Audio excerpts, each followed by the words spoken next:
Question: how do you make the United States Congress do what you want it to do?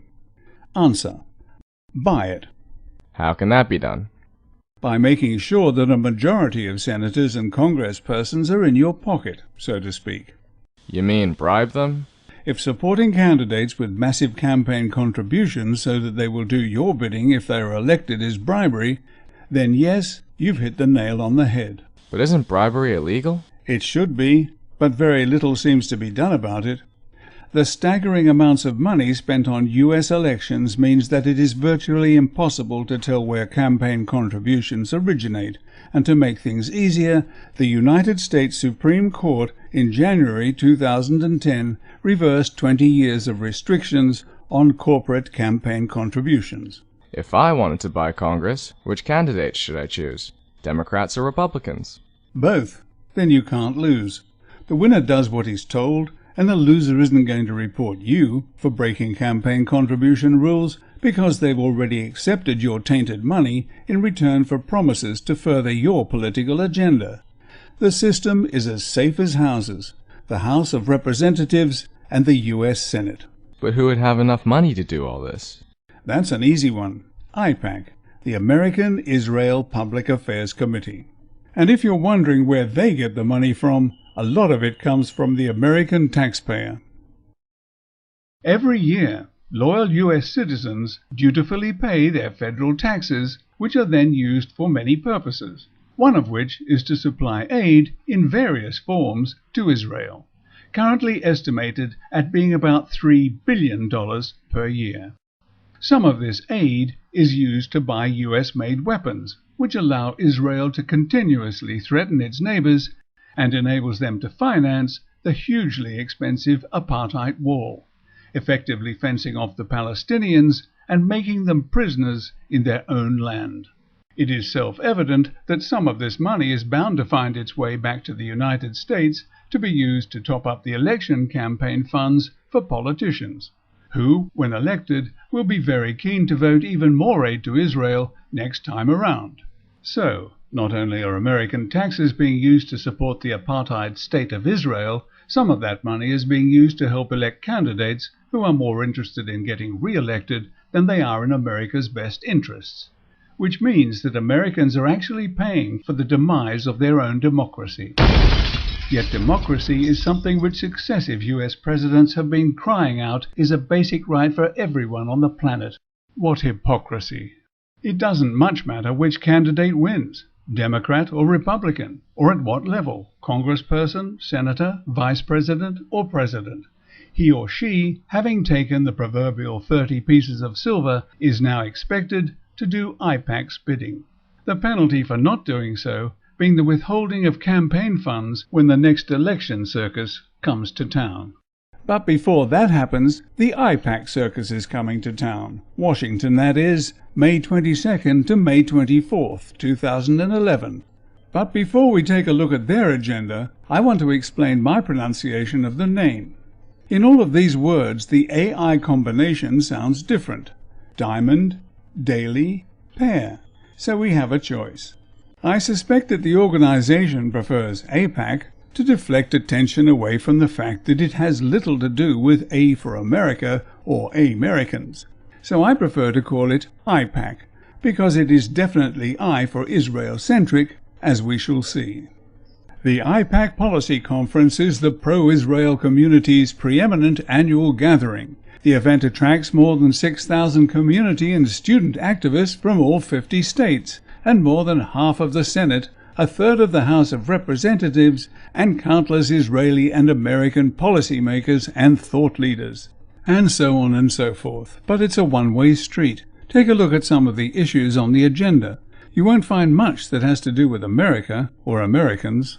Example: Israel didn't like the Goldstone report on its savage attack on Gaza in December 2008 and January 2009, so AIPAC pushed the United States Senate to vote to rescind United Nations support for the report and take no further action against Israel under its recommendations. The resolution, which passed by unanimous consent on April 14th and was sponsored by Senators Kirsten Gillibrand and Jim Risch, comes after Justice Richard Goldstone retracted the central claims of his controversial report that falsely accused Israel of targeting civilians during its caste-led military campaign. For the record, Goldstone, who was a Zionist, was put under enormous pressure by Israel to make his retractions. But the Pandora's box of Israeli atrocities had already been opened. 4 people died here, all women, shot. Having bulldozed the place, the Israelis destroyed the village water tower. The only houses left standing were those the occupying troops had camped in, or positioned snipers in. In the house they'd occupied, Israeli soldiers left some writing on the wall. "Gaza, here we are," one read. "You can run, but you can't hide. Make war, not peace. Arabs need to die. If you can take it, there's worse to come." Zaytun, a few miles north, also flattened by Israeli bulldozers. But in this house, they'd herded 100 members of the Samuni clan. And then they shelled it, killing 49 of them. The mass funeral wake is in its final day. In September 2009, Judge Goldstone had this to say. The mission concluded that actions amounting to war crimes, and possibly in some respects crimes against humanity, were committed by the Israel Defense Force. But in his recent retraction, Goldstone now characterizes the killing of 29 members of the Samuni family as an accident. She's saying if it was an accident, why they could enter our home with 18 members in it and kill my husband, murder him in front of all of these kids. So why are these two trying to cover up Israel's appalling human rights record? And what's the going rate for that service rendered by this pair of Roman Catholic senators, one Democrat and one Republican? 30 pieces of silver for their campaign coffers? Or a bit more to take care of inflation? Or what about swimming pools for their back gardens? I wonder if they've seen what the IDF did with their battle tanks in some poor Palestinian's back garden, or rather the agricultural fields that their very livelihoods depend upon. Someone will flag this video as inappropriate. If I show the bodies of some of the over 300 children killed, or some of the over 1,600 injured in that walled and fenced-in prison, but I can show you pictures of those responsible for their deaths and horrific injuries. There are many other Israel-centric issues on its 2011 agenda, but this attempt at covering up the Goldstone report says it all as to what AIPAC is really all about, trying to protect apartheid Israel from its ever-growing number of critics.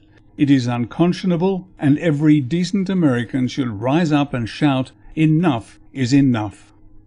In this graphic, the orange represents the population of the United States, approximately 310 million citizens, while the P represents the membership of AIPAC, a mere 100,000 people, a pressure group whose clearly stated aims and ambitions put the interests of Israel above and beyond any other consideration.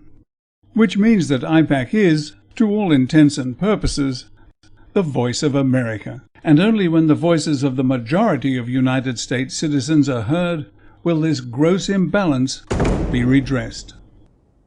This organization is doing something about it, aptly named Move Over AIPAC. Look them up on the internet and give them all the support you can.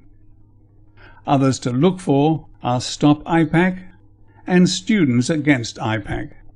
How much longer can America afford to be squeezed for money, armaments, and the lives of its children in conflicts that have little strategic benefit for Americans, but which are turning more and more of the world against them?